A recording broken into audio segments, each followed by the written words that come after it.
The following program is sponsored by PokerStars.com. Last time on the big game, it was a night of tough showdowns. High-stakes regular Bob Voulgaris went up against billionaire Guy Laliberte. 16. What can you do with 16,000? I can maybe like change the oil in the Bugatti. Barely. Barely. All right, here's the oil change for you, Guy. 10. I can beat that hand. Poker pro Jason Mercier put 2010 main event champion Jonathan Duhamel to the test for over 18 grand. Wow. 80. An amateur loose cannon, Carrie Burchell, also played a big pot with Mercier. Oh. You said call? Yes, sir. And lost almost all of her profit. With a fearless loose cannon and a table full of veterans, will the fireworks continue? Find out tonight on the big game. Yep. Welcome to my world.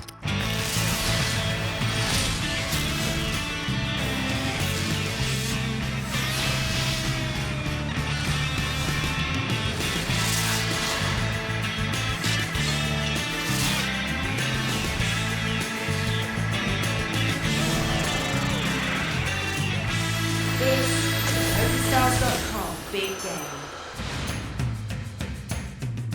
Welcome to the big game from Las Vegas, Nevada. Alongside Joe Stapleton, I'm Scott Huff, and tonight there's over $1.1 million in cash on the table as some of the toughest players in the world have come to battle here in our state-of-the-art poker room. Half this table is Canadian, but only one has the main event bracelet, and only one is stuck 80 dimes, and it's the same guy, Jonathan Duhamel. 24-year-old Jason Mercier hails from South Florida, party in the city where the heater is on. He's up almost 38K. Guy Laliberte is the billionaire creator of Cirque du Soleil. He's down 40 grand, but I bet he'd bend over backwards to book a win. Bob Voulgaris is a high-stakes cash game player, and he's been crushing the game so far. He's up 122 grand. Eugene Katchalov can't catch a break, but the cat's caught his tongue. He's quietly bled out for over 51K so far. Our remaining player is loose cannon Carrie Burchell. The college admissions officer at one point was up 44 grand in profit. She's now up only 10K, and right now she's standing by with Amanda Leatherman. Carrie, you had a rough night last night. Are you still confident? I'm still confident. It was just a slight misstep there, so. You want to tell me what the slight misstep was? Well, I've been betting a lot and running into hands with Jason, and he's been letting them go. And when I was thinking about whether or not to call or fold, I was trying to decide whether or not I put him on a hand, or whether or not it was just his time to stand his ground. And I put him on standing his ground, and I was a little wrong. Are you going to change your strategy at all for these last two shows? No. Same thing? Same thing. All right, good luck. Thank you. Here's another look at the loose cannon rules. Each cannon is staked $100,000 to play. They keep all winnings above the initial $100,000, and the loose cannon, who's won the most money at season's end, earns a North American Poker Tour passport worth $50,000. Right now, the leading loose cannon to beat is Massimiliano Martinez, and he set the bar high at over 163K. Carrie says she won't change her strategy at all. Her strategy, by the way, if I had to sum it up in one word, would be baller. The action will start here on a baller in his own right, worth a couple $1 billion. Guy Laliberte of Cirque du Soleil. Pocket ducks. I'm sure some Cirque du Soleil show somewhere has ducks in it. Oh yeah, I remember now. The ducks float around in the tears of a unicorn and then do a 7-minute handstand. Guy raises to 1,400. King 9 of clubs for Bob. Folds. Katchalov can speak. 10-6. Lays it down. Carrie Burchell with Queen 9. Baller on the button. Calls. Duhamel out. Jason Mercier. Ace-8. He can make something out of that. He calls. Jason's defending out of the big blind, and unfortunately for Guy, it's a statistical guarantee that at least one overcard will hit. 10-8 tray rainbow. Mercier hits middle pair and checks it. Guy bets 3,100. Billionaire's not afraid of 3 overcards. Carrie's got a gut shot to the nuts, and in case you haven't been watching, Carrie's not really big on folding. Whatever she does, she's still got Mercier to act behind, and he's got a decent piece of this flop.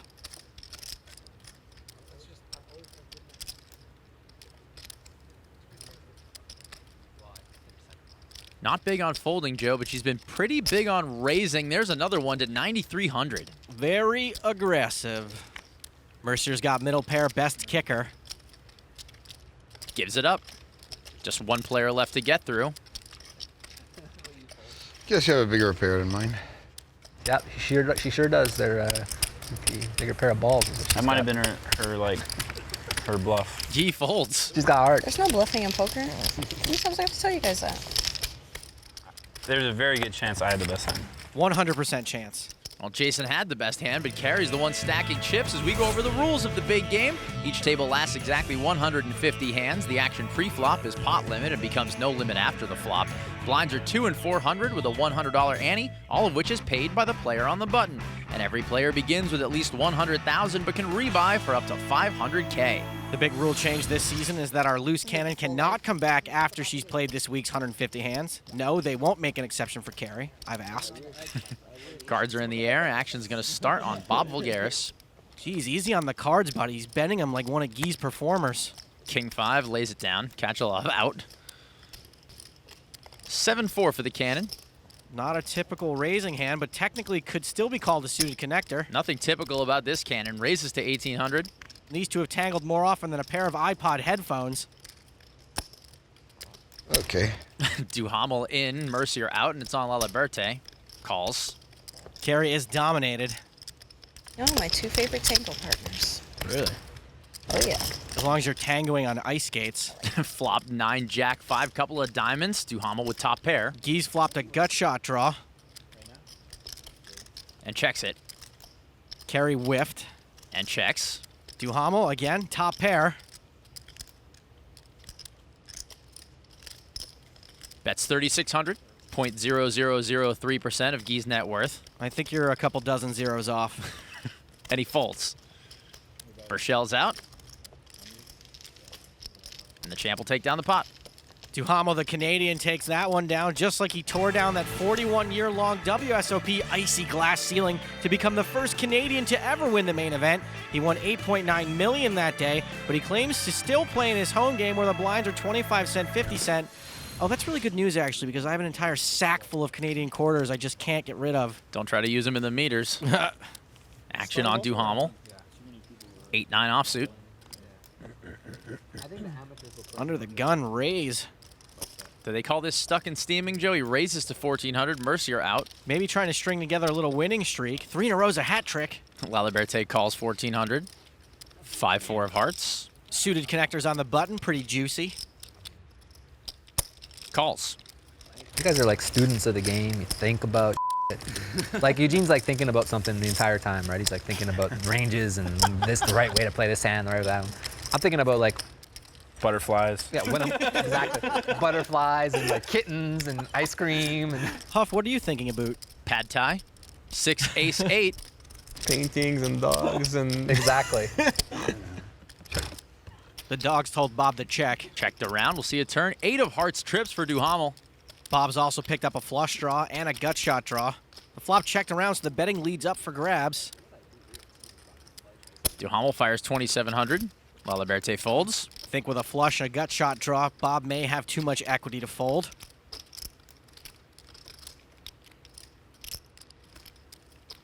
Not folding. Raises to 8,300. This is some bad timing for a raise. I assume the butterflies told him to do it. Duhamel definitely needs to consider that Bob may have a bigger 8 or a full house. 3-betting in this spot would be pretty reasonable since Bob's probably got either a big hand or a draw. We know he's got a draw, and a 3-bet could very well get called. We also know it's highly unlikely that Duhamel's folding in this spot. Highly.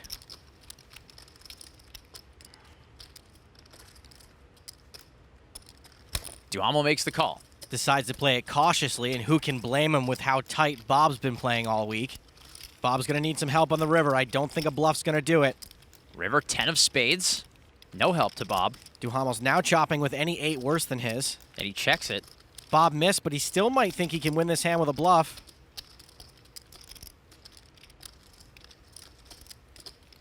But he checks it down. Such an embarrassing hand to show after checking. Good, eh?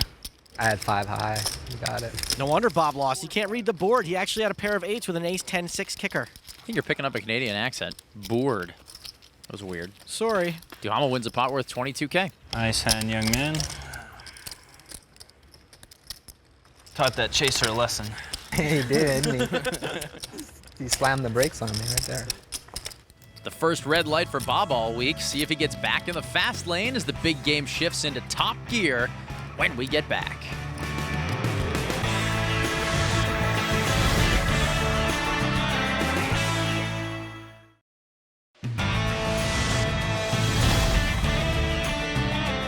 Welcome back to Las Vegas and the big game where loose cannon Carrie Burchell has been staked $100,000 to play here this week. But what would the pros do if they got the chance to sit in seat 1? If I was a loose cannon, If I would be the loose cannon, I think I would crush. You know, my strategy would be that I would be playing kind of loose and playing a lot of suited cards and trying to, just smash. I would probably start off seeing who's doing what, who's playing like aggressively, and just kind of play tight. And then the second part of the show, I would just basically try to play big pots with marginal hands and try to gamble. So that's the whole point.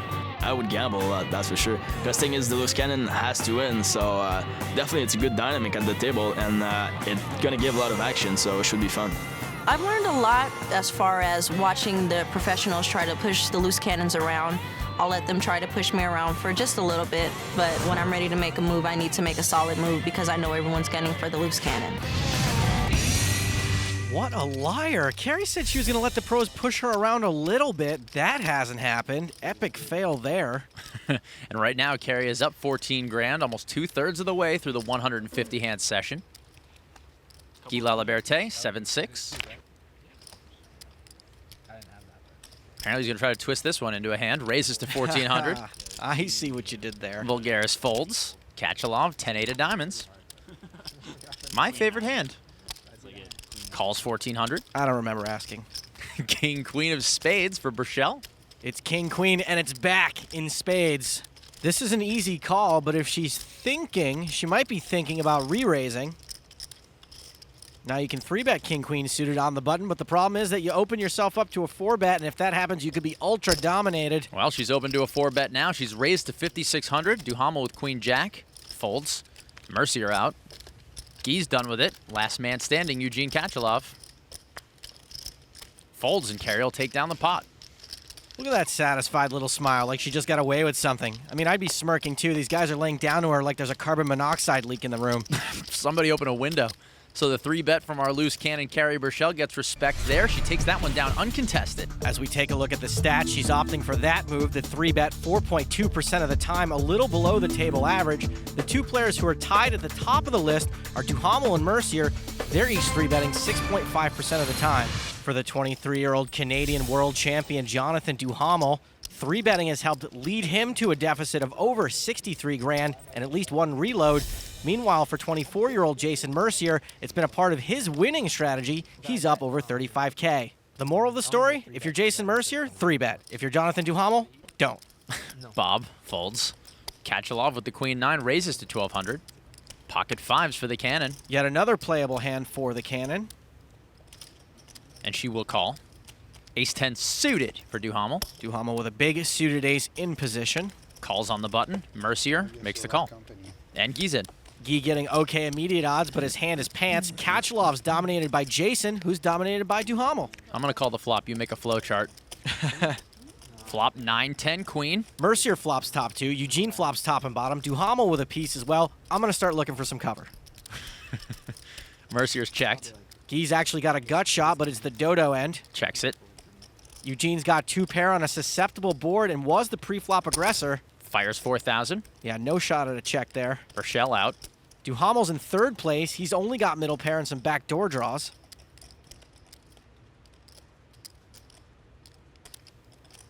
But he's going for chips. He raises to 12,600 with just middle pair. This bluff is ill-timed at best. Even though Jason has the best hand, he has to be a little wary of a bet and a raise in front of him on this board. He's got a strong hand, but it's not necessarily a spot you want to get all the money in, especially with Eugene still to act behind. And Mercier will call. Guy's out. Back on Katchalov. Who's making the appropriate face, and even though he has to hate the action that just went on, this board is so wet that it's hard to automatically give your opponents credit for having you beat.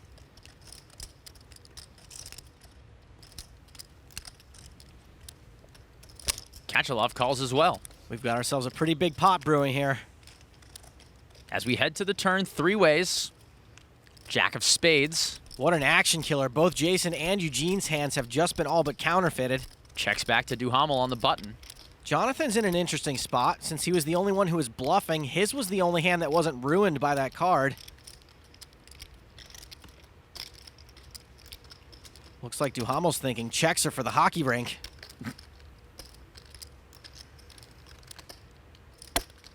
Bets out 26,500. And Duhamel just made a huge bluff with a huge pair.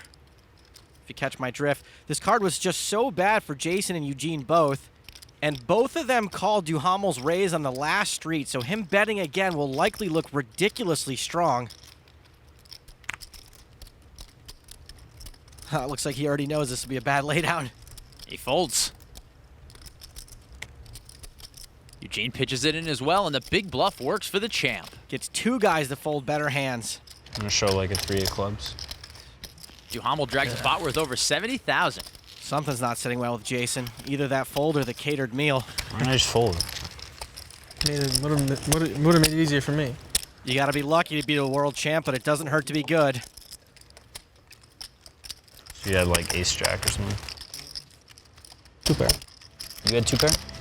So as Katchalov and Mercier console each other, Duhamel stacks their chips with the third best hand. And we've got lots more action when the big game continues right after this.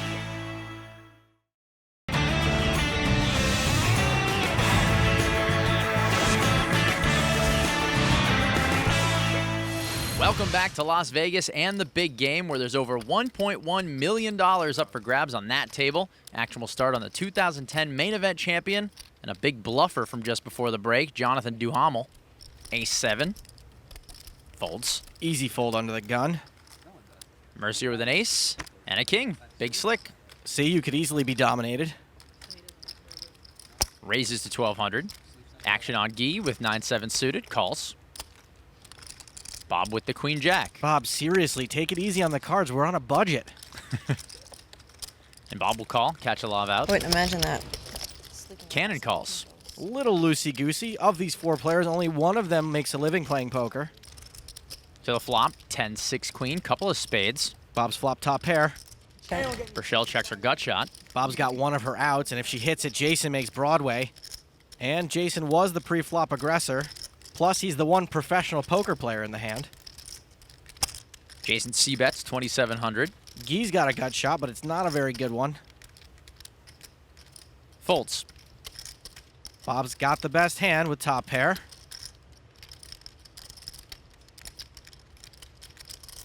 Makes the call. Kerry has almost no shot at winning this pot. I mean, Jason and Bob could accidentally muck, I guess. Oh, no. But she calls. I know Kerry Hayes folding, but Kerry, you can't win every hand. To the turn. Another queen trips for Bob. He's running good on the big game. He's now got everyone drawing dead. Check. Rochelle checks. Put a jack out now and things get really interesting.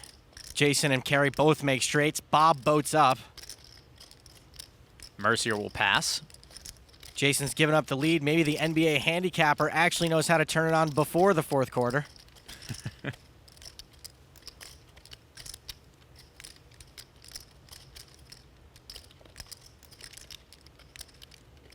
Won't wait for a buzzer beater, makes it 8,000. Maybe those spades and the paired board will alert Kerry to the fact that she doesn't have a single clean out. Wisely lets it go. And Mercier folds. Bob will take it down and add to his profit. I wonder if Bob would do me a favor and give me a line in the Globetrotters Generals game coming up. I think the Generals are due.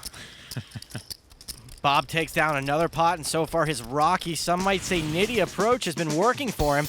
He's last in VPIP, least likely to 3-bet, and after the flop, he's also the most passive player with the lowest aggression factor. But he's also #1 in profit, currently up 125 grand. They say you have to give action to get it. Not true in this case. Well, speaking of action, there's a straddle on. And it looks like Guy is going to double straddle. In my home game, we call that the psycho straddle. Action on Bob. 8 tray of hearts. Folds. Katchalov out. King-jack for the cannon. This is a double straddled pot, so making a correct raise is going to take a lot more than usual. At this point, I'm pretty sure Kerry, who is a baller, won't play this timidly. Pumps it up to 4,400. Action on Duhamel, Jack-9 of spades. Duhamel's out of position, and he's dominated, though he is suited. And makes the call. Mercier. Ooh, the ace is fake out. Folds. Here we go. Guy with ace-5. Already with 1,600 in this pot because he double straddled. Okay. Makes the call. Guy's a billionaire. He's in. And he's the slight favorite, and as you can see, it's not by much. I'd say even less so with Carey in position. Flop queen 10-10, couple of diamonds. Rochelle and Duhamel both up and down. Again, this pot is bloated from the double straddle. If Carey continues, it's going to have to be for a much bigger amount than usual. Fires. I create a monster. 12,500. Is he talking about Carey or the gymnast dance monster from Ka? There we go. Duhamel calls. As expected, Jonathan can't get away from his open-ender just yet. I know. And that's why they call it the big game. What's why? I don't get it. Guy folded. We'll go heads up to the turn. Carey and Jonathan once again left alone to tango. Turn 7 of clubs. That 7 really doesn't do much. It improves no one's hand, and no one picks up any more outs. It looks like Carey's loading up for another semi-bluff. She is bluffing with the best hand, but it's going to take a pretty big bet to get Duhamel to fold his open-ender. Fires 27,600. Scott, what's the name of that thing you use to scoop melon? Only leave off the word melon because that's what Carey is. Baller. That's right, Scott. She's a baller. She's given Jonathan the wrong price, especially since he could already be drawing dead. In poker, you're supposed to beat up the player to your right, and this has pretty much been the opposite in the case of Carey and Jonathan. That is pretty good bet. Duhamel folds. And Carey's going to take down a pot worth over 67,000. Go bluff, one time. Next time. All business. All business. Thank you. Carey's holding her own. She can play. A compliment from Bob. He could barely get it out of his mouth. With or without cards, Carey has been firing all week. She now has a profit of 34K. See if she can keep the pros on their heels and keep scooping up pots and compliments when the big game returns.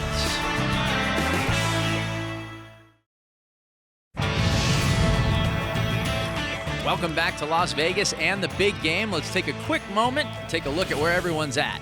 Bob's still crushing. He's up 125 large. The Cannon's up 34 grand. Mercier's up 20. The other 3 players are stuck. Duhamel for over 50K, Laliberte for over 59 grand, and Katchalov can't seem to connect. He's down 69,000. But now it's getting fun because Carey is just one double up away from taking the lead in the race for that NAPT passport.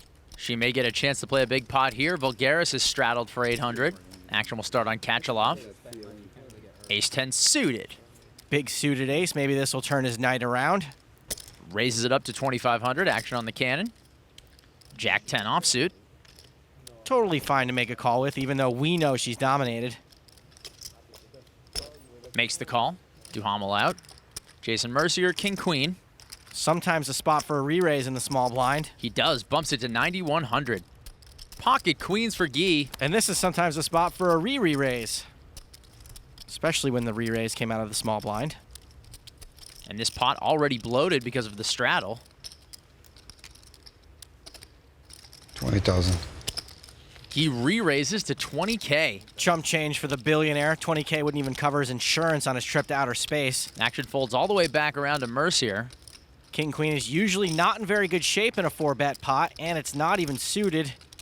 Jason's probably not too happy about burning 9K, but Guy's a Guy who we haven't seen mess around pre-flop too often.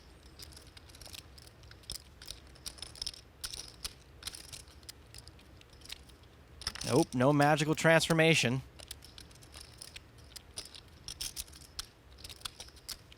Jason spent more time in the tank this week than Shamu. Lets it go. I tell you what, if you can show me one card higher than a queen, I'll give you $100. Dollars? The guy's a billionaire. Free money. You can put it right in the one drop. Has to have you higher than a queen, though. Ah, it's for charity. Guy declines the show. $100? I won't show you a card for 100. You couldn't. You had to think about it first. Huh? Then you have like 9, 10 there. Look on TV. I will look on TV. And keep giving your $100 to one drop. I'll do it anyways. Exactly. So that's why I didn't show you the cards. I knew you would be doing it anyway. I knew you had nothing there, by the way. The One Drop Foundation is a charity founded by Guy, dedicated to developing clean water sources around the world. I was just taking advantage of my position. I wouldn't think you had anything there. Like zero. Like nothing. Like that's what I really felt like. I could be wrong. I've been wrong a lot. More than I'm right, probably, but. Well, Bob's only wrong if you count 2 queens as something. The straddle is on, and it's from our cannon, so the action will start on Duhamel. The cannon is straddling, Scott, because she is a... baller. No, she's just a good, aggressive player. Well, thanks, partner. Duhamel raises to 2,500. Jack 7 for Guy. Calls 2,500. It's like the standard straddle raise right there. It's like straddle 2,500. Shh, don't let him know you're paying attention. Bob folds, Katchalov out. Cannon, ace queen. Carrie could most certainly 3-bet this if she likes, especially since she's out of position to both Jonathan and Guy. She seems to do almost everything you say. Bumps it to 11,200. Because she's baller. Jonathan's got to be getting really sick of Carrie at this point. He's not likely to fold, but I'm sure he'd rather have seen this flop for 2,500 instead of 11,000. Jason, can you see if they have any diet soda back there? I'm trying to watch the carbs. This is taking a while. Maybe he's considering 4-betting or folding as well.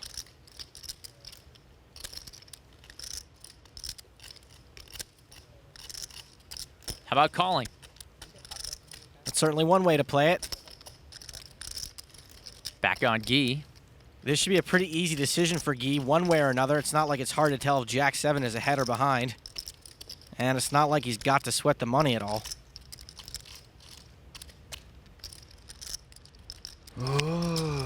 Okay, let's do it. I want to be a billionaire. So freaking bad. Guy calls. No pressure. Interesting. Now we have a pot. We sure do. Loose call doesn't even begin to describe it. To the flop. King 4-4, a couple of clubs. Everyone missed, but Carrie can maybe win this if she keeps up the aggression. Jonathan 7 still good. And this is a huge pot already, and it's going to take a hefty figure for this bet to not look like a weak lead.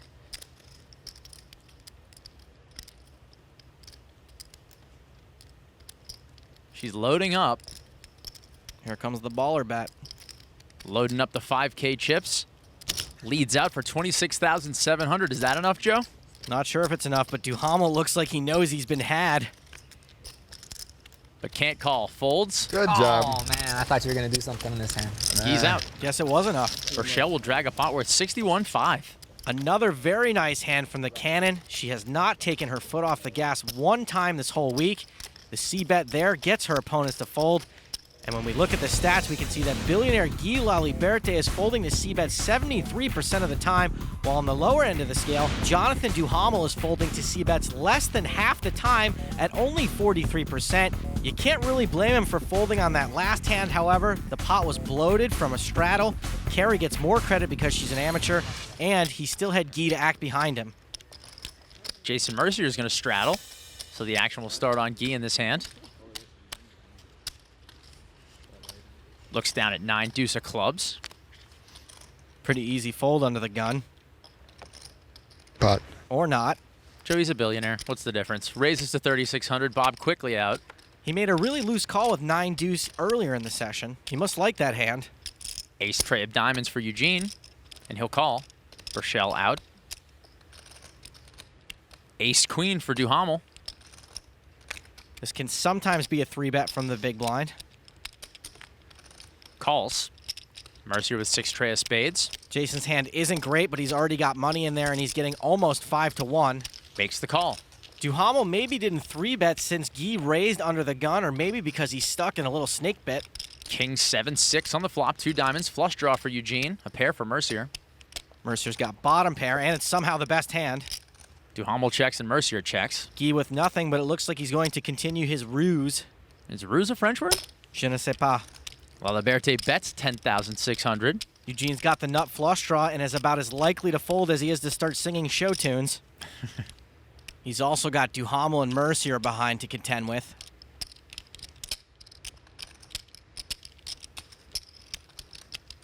And he makes the call. Back on the champ. Lays it down. Put in 1,000 too much. What to do with bottom pair. Kicks it in. And just like that, Eugene's got the best hand. Heads up action to the turn. 5 of clubs. Guy actually picks up some outs to a gut shot with his 9 high.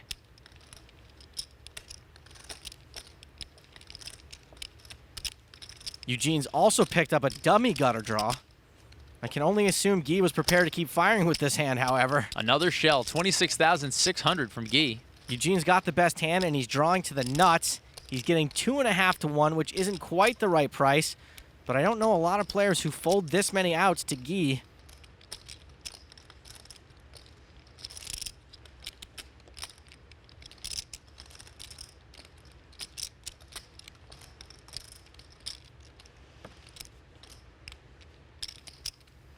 You don't know Eugene? Ooh, this was one of my friends from Montreal. Well, I hope they get it. He shows. My 9 deuces is the things we had in our game in Montreal. Eugene's got a pretty good sense of humor. Wonder why he's not laughing. Well done. You didn't stop putting the pressure on. That was the key to that hand. You didn't give up. Can't give up. But under the hilt, you can't give up. At a king? Oh, okay. A draw? Like me. The 8 comes, I made a streak. Well, that's one way to send a shout out to your home game. Will the tightrope act continue for the Cirque du Soleil creator? Find out when we return on the Big Game.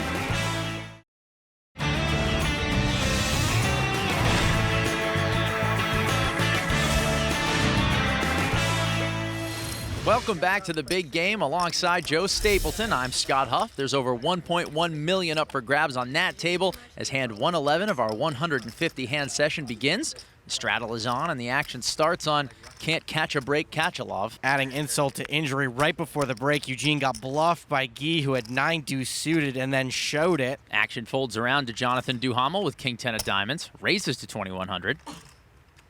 Jason Mercier, Ace Queen of spades. I smell a 3-bet. And you get it, raises to 6,200. Guy, 9 deuce again. Yeah, let's see it pull that 9 deuce bluff again in a 3-bet pot against Jason Mercier. That's what I thought. Home game's not gonna like that. Bob Voulgaris with King Jack suited. Ooh, can't blame Bob for wanting to see a flop with this hand. But he folds. Wow, tight is right. Still though, what a nit. Duhamel calls. Duhamel's in position with suited Broadway. Pretty tough to lay that down to a 3-bet from a guy like Jason. So the 2 young tourney crushers will go heads up to the flop. 8, 10, 4. Duhamel flops top pair. Going to be tough to get him off this one. Jason's got almost no choice but to continue. Loading up. And Jason fires 5,800. I assume Jonathan will want to take one off with top pair. After all, it is the best hand. Duhamel makes the call. It's pronounced Mercier, you punk. To the turn, 4 of hearts, pairs the board. Let's see if Jason wants to continue continuing. Doesn't, he checks. Jason's given up the lead. Jonathan is probably okay with that second 4 hitting, as Jason's not likely to be holding one. And with Jason checking, it seems like he could start betting for value now if he wanted to.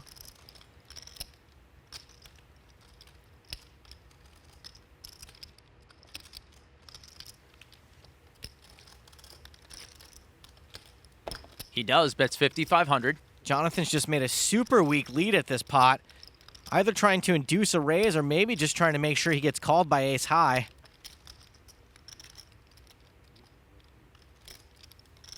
Looks like he's going to get at least called, and he does. After betting so little, Jonathan has to be happy with that call. To the river, 5 of clubs. Mercier checks. Seems like a pretty safe spot for a value bet, though I'm not sure he'd get action from many worse hands, including the one Jason's got. A small bet might get paid off by ace high, but would also be more susceptible to getting raised. Then again, checking behind is the only way to guarantee you won't get raised.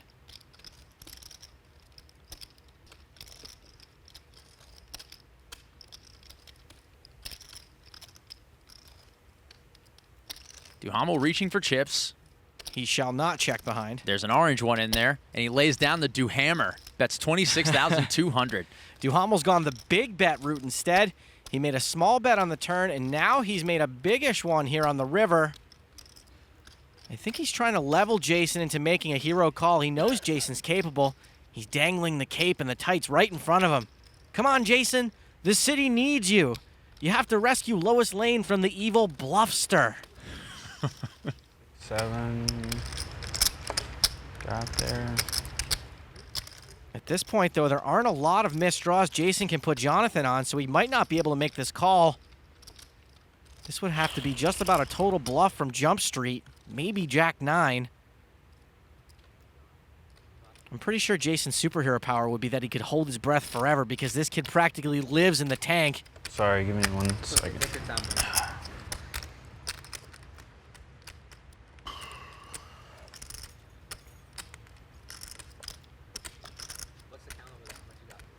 When Jason thinks this long, maybe Duhamel decides he doesn't want to call.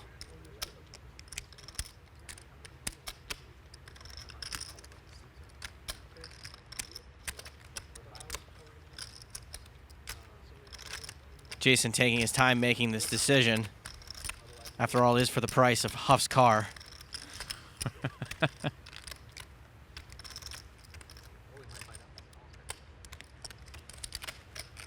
And Jason calls with ace high. And Duhamel's top pair is good. He'll win a pot worth almost $90,000. Well, Jason, in the words of Tina Turner, we don't need another hero. Got to give Duhamel a lot of credit there. Made the perfect size bet and accurately put Jason on a hand knowing that his pair of 10s were good. The champ is here. And possibly on the comeback trail. You're the best. And that's the downside to making the hero call, but there's still more heroics ahead when we continue here on the Big Game.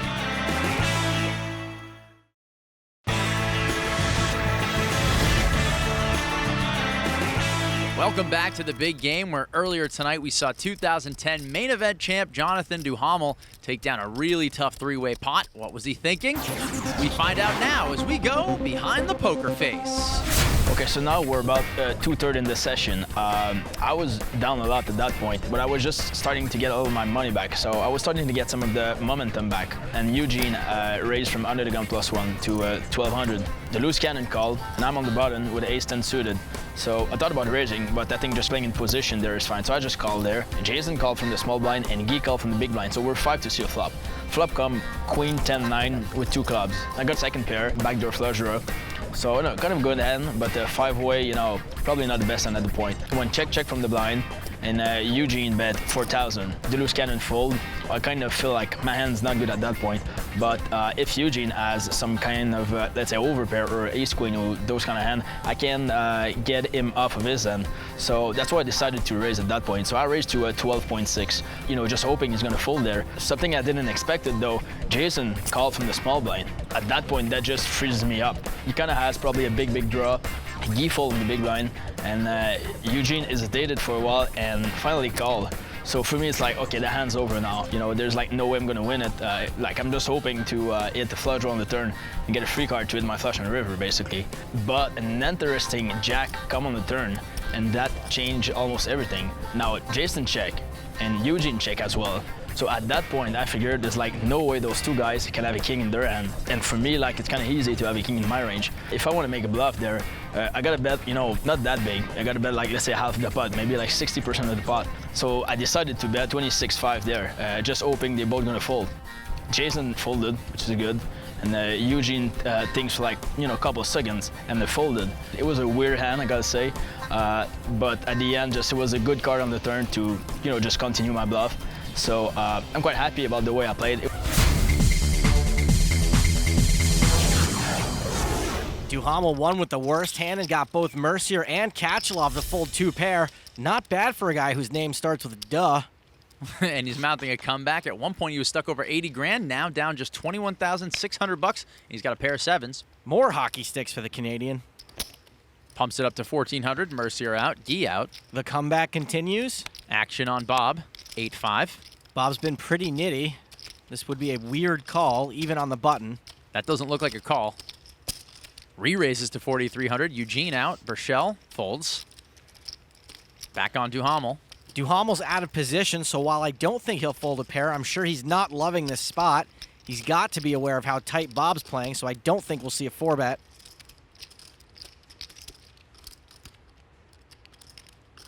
And Jonathan makes the call. As I mentioned, Bob hasn't been messing around much, so I assume he's got some kind of plan for this hand. Heads up to the flop. Jack, trade, jack, 2 hearts. Duhamel still with the best hand, and honestly not too scary of a board for 2 sevens. But he checks it. Checks to the razor nonetheless. And it looks like Bob may have another bet in him. C-bet it is to 5,700. I'm not sure one bullet from Bob will be enough to get Duhamel to fold 2 sevens. For Jonathan, I don't think this is really a spot for a raise either. Most players would just call in this spot and see what develops on the turn. And Duhamel makes the call. Yum. To the turn. 3 of clubs. The board's now paired twice. Duhamel checks. Bob's gotten no help from the board to make things look any worse for 2 sevens. Hey, Niagara Falls, that's Canadian, and it looks like Bob's about to keep barreling. Maybe over the edge. Has a lot of chips in his hand. Bet 17,700.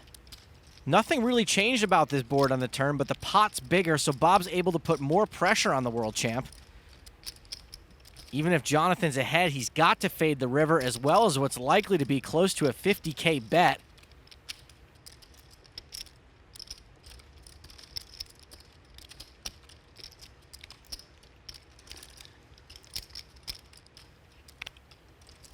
Folds. I had it. You had it? I had it big time. Really? Show it. Oh, Bob shows him the bluff and revels in it. Beats ace high, right? Yeah, beats ace high. 2 9s, 2 7s. He had deuces, you dummy. Did you get counterfeited? Yeah. Oh, yeah. Yeah. I had to bluff once. He's calling if he has anything but that. Well, you're calling with anything, because you're in your mind, they always call it anything. See, I can't beat top pair here, but man, I tell you, I don't got a pair here, but man, I tell you. He's polarized to the nuts or nothing. Oh, or top pair, yeah. Okay, good, good hand. Bob's got plenty of bleeping chips. Right now, he's killing it, up over 138 grand, and our other winning player tonight is the Cannon. She's up over 52,000. Everyone else is down. Laliberte and Duhamel for about 31 grand each, and Mercier is stuck 38 dimes, while Eugene Katchalov is stuck in a free fall. He's now down about 90 grand. All right, Carrie, the question on everyone's mind. Are you content with what you have, or you want to gamble it up tomorrow night for that passport? I have no idea what I have.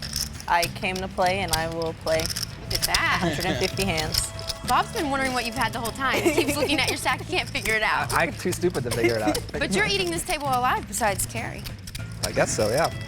All right, guys, there's over $1 million on the table. Tune in tomorrow night to see what happens. I'm Amanda Leatherman saying goodbye for now, and remember, if you've got the cash and the guts, there's always a seat open at the big game. Good night. That's all for this session. For Joe Stapleton, I'm Scott Huff. Next time on the big game, it's all come down to this. Loose cannon Carrie Burchell stands 1 double up away from making over 300 grand in profit and taking a stranglehold on the lead for the passport. And with just 16 hands left, she gets her chance. But will Carrie's top 2 be enough against billionaire Guy Laliberte? Do you have ace king? No. Maybe. It's a hand you will never forget. Join us for the memorable conclusion to the big game tomorrow night.